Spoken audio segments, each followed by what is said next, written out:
An eyebrow transplant is where we take hair from the back of the scalp, generally a safer area, and redistribute it to the eyebrows. Now, oftentimes patients are born with genetically sparse eyebrows, or as a result of plucking or waxing, the density can become thinner over time.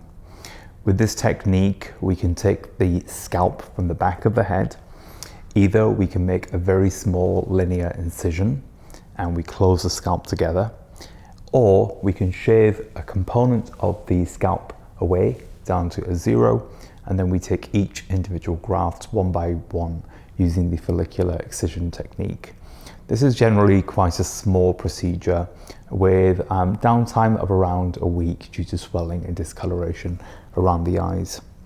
What's very important to remember is the texture of the eyebrows is generally very fine, and the texture of the hairs from the back of the scalp or the sides can be different texture to that of the eyebrows. So as surgeons, when we are performing this technique, we are always cognizant to try and take the very fine grafts from the back of the scalp the best we can. And more importantly, when hair grows naturally in the scalp, it grows in units, sometimes 1s, 2s, 3s, and 4s. So when we're performing this technique, we always visualize the pieces of scalp underneath a microscope, and we dissect the follicles into individual components so the hair are very fine. Finally, it's very important to remember that the angle of the follicles, the way they exit the skin, is very different in the eyebrows compared to that of the scalp.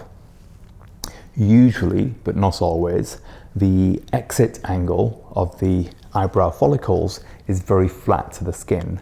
So you don't have hair follicles that are sticking up at 45 degrees and 90 degrees, or else it almost looks like a porcupine and very artificial.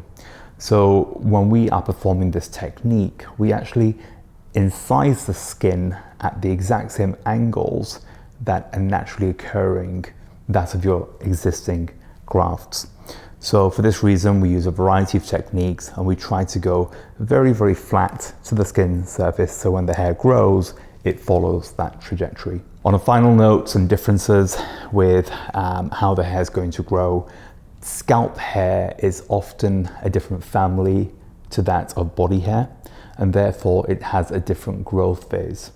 And this is why when you do receive an eyebrow transplant, the hair will usually grow a lot faster versus that of your indigenous native eyebrows. So therefore, you will have to trim them more often. I do hope this helps, and if you'd like to follow for more tips and advice on anything related to hair transplants or scalp surgery, please hit the subscribe, and of course, please do like the video if it was useful. Thanks.